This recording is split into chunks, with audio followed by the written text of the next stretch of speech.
we were looking for truth. And when you look around, there are a whole number of definitions of truth. If you take each of them, it'll make your head reel.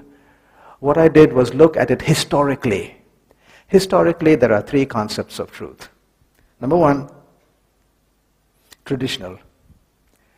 Traditional truth is that which is like a fortress, like a moat, big walls, stone walls, a moat around it, and a drawbridge, and only a privileged few who can get inside there. And who are these few? The clergy.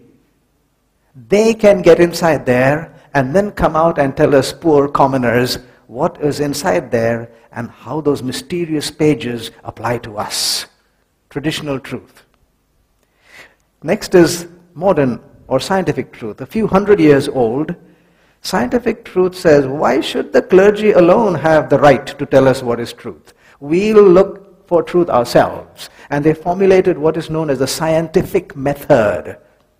You make an observation, and from that observation, a hypothesis or a theory, and then you want to test the theory, you design an experiment, and implement that experiment, gather the data, analyze the data, and the conclusion of that analysis is truth. Everything else is suspect. That is modern truth. Over the last about 40 years, the next form has just swept over all the earth. It's called post-modernism or relativism. There are some other big words, subjectivism or deconstructionism. Well, I'm not trying to impress you with those words. They are just there. It simply means this: all truth are only relatively true. All statements. Well, actually to observation, it really seems reasonable to start off with. Which side of the table is this pointer? Left or right? Well, it depends on where you are standing. If I'm standing on this side, then this side is left and that side is right.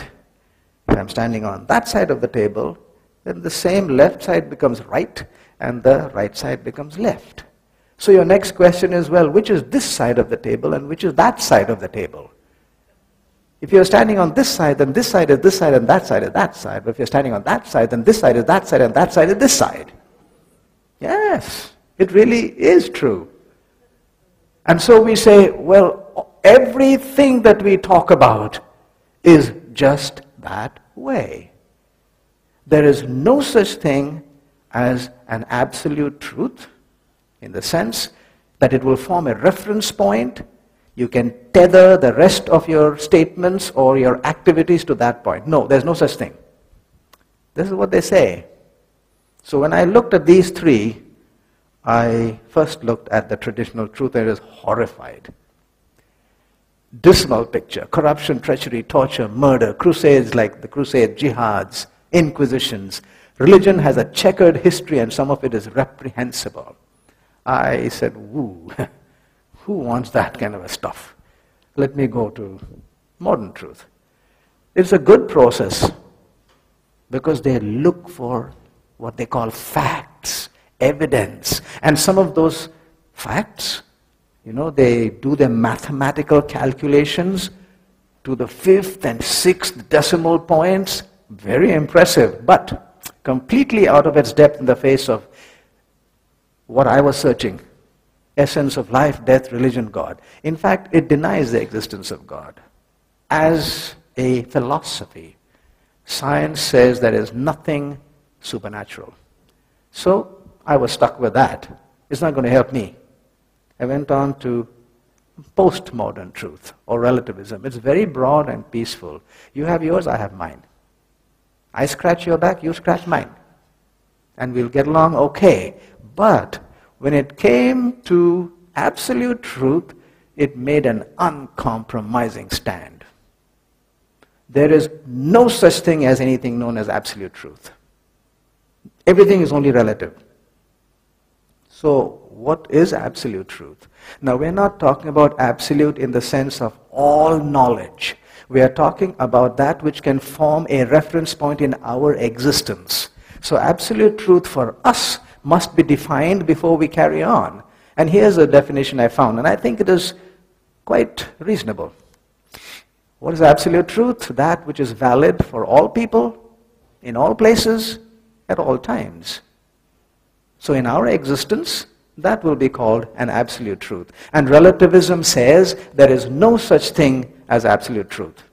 Because this is what they say. There is no objective standard by which truth may be determined, so that truth varies with individuals and circumstances.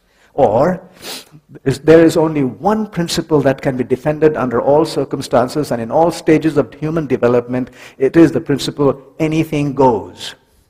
I'd like you to remember that phrase, anything goes. Anything goes is also everything goes, correct? Are you with me? Yeah. Everything goes is the same as everything is acceptable. All right, so we're going to look at that in a few moments. All so-called truth is only relatively true. There is no such thing as absolute truth. If there was no such thing, then my search would end right there, because I would say, you go your way, I go mine, and we are all friends, and that's it. But I had to establish that. I could not just swallow it, and so I examined it. I have written a book by the same title as this seminar. It's called Come Search With Me. We might make it available. It's not yet available here. It's available in the United States. But in that book, I went through 12 to 14 angles in which I looked at it. I'm going to show you only 3. So let's examine it. Number 1, remember that phrase, everything goes? That means everything is acceptable. Everything is acceptable. What is the meaning of everything? Everything.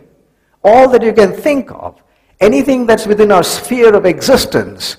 Any concept, any claim, any principle should be acceptable if you are going to say everything goes or everything is acceptable. Then if everything is acceptable, then absolute truth also should be acceptable.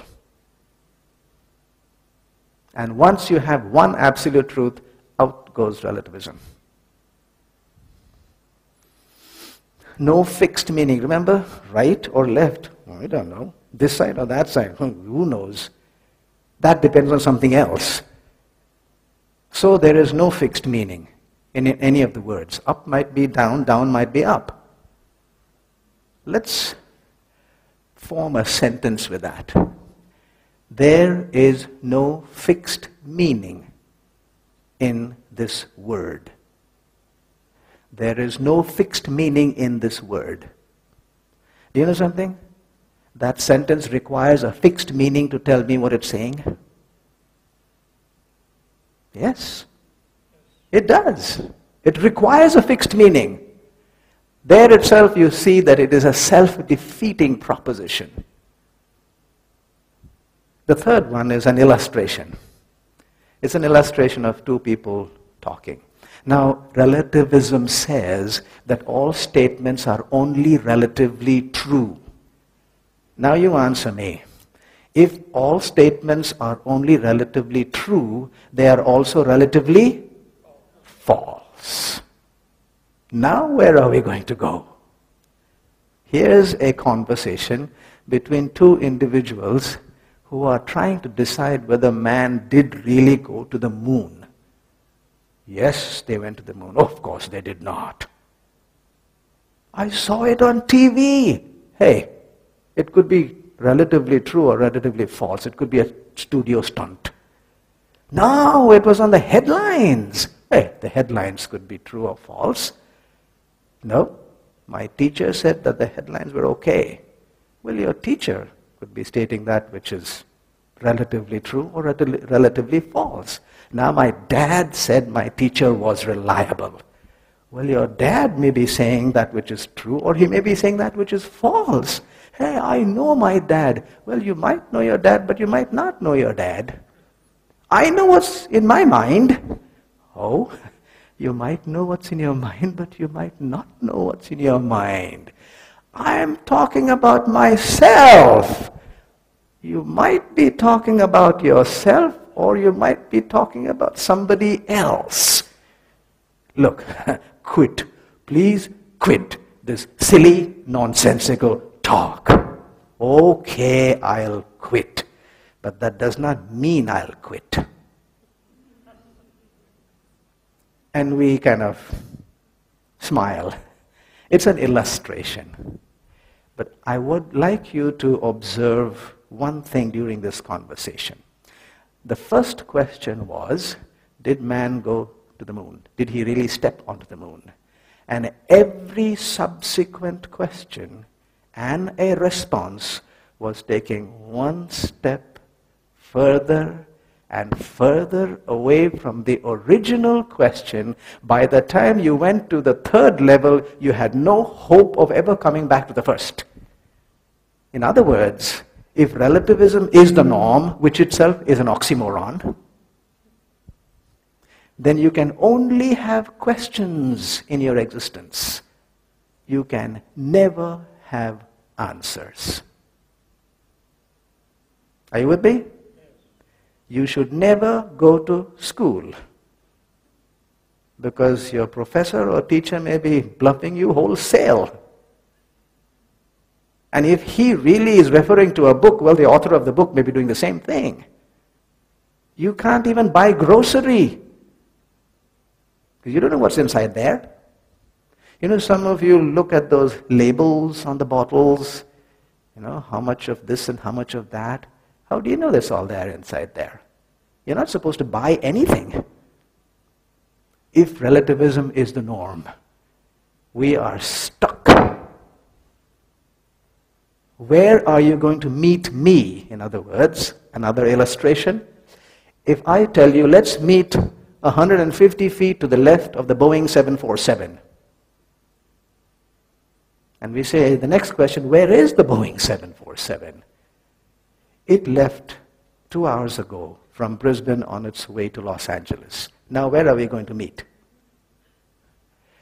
Relativism is just that practical. We have to recognize that if there is a reference point, we can be practical, we can live practically. If it is only relativism, you follow it to its end, which is an oxymoron itself, because relativism cannot have an end. But if you follow it to its end, you are stuck with no way to take the next step in your life. So it's called infinite regression, going backwards. So it looks like any apparent suggestion of relativism is either self-defeating or else is not a real assertion but something more like an empty slogan. This is precisely what I believe postmodernism best represents: only a mood, not even a philosophy.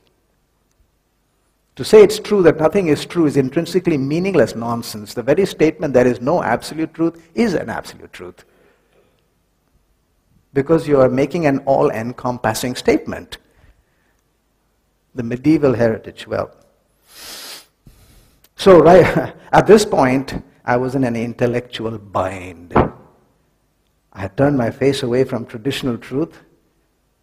Modern truth was not going to help me in my search. And I had realized relativism was not going to lead me anywhere. It would just bind my feet and make me stand where I am. But how do you make decisions? You can't throw off everything. And so I re-evaluated what I had done, realizing somewhere I had made a mistake. You can't throw off everything of truth. It'll be the same as non-existence. And when I went back, I found one thing that I had done was unfair as far as traditional truth was concerned. When I went to modern truth, which is scientific truth, I had evaluated their claims, looked at what they were saying and grappled with what they were trying to say, the principles they were trying to put forward. When I went to postmodernism, I did the same thing. What are they saying? Let's weigh it back and forth. But if you remember, what I had done with traditional truth, I had thrown it off because of bad behavior. Jihads, papal inquisitions, crusades. That's behavior. I had not looked at what they were trying to say. And the reason is, of course there's bad behavior. Who doesn't know that? One of the worst words right now I come across is the word religion. Oh boy, it really rankles people up. In fact, one of the questions was, don't you think religion has spoiled the whole earth? Yeah. When you look at what we put on the board a few little minutes ago, yes. But remember, there's something more than that. And that's what I came across. Yes, religion can be very rigid and make you very proud and oppressive. But I also found some people who were extraordinarily generous, self-sacrificing, pleasant, just beautiful people. And when I asked them, what's the secret? You are so loved in this whole community. What is your secret? Religion. So here was religion causing beautiful people to grow up and nasty people as well. Now, how many of us have seen families in which one grows up to be a graceful member of the society and the other becomes a scumbag? Sometimes they are twins who go completely opposite ways. So shall we look at only the scumbag and just discredit the whole family? That won't be fair at all. And therefore, when I saw that there were two things that traditional truth was offering and portraying to me, I said, well, let's look at the substance, like I had looked at the substance of modern truth and postmodern truth. That's what I did. And about this time, I read this statement from Carl Henry. The medieval heritage is not nearly as discredited as its current critiques would have us believe. So what is this thing called medieval heritage? It is the traditional truth as found in the sacred written codes or literature of antiquity. The word antiquity just means ancient. That which has come down to us. The medieval heritage is not as discredited as some of the critics would have us believe, because there is a lot of criticism about what has come down, and we accept that. But let's look to see if it is really discredited, or is there some substance to what they are saying hundreds and thousands of years ago.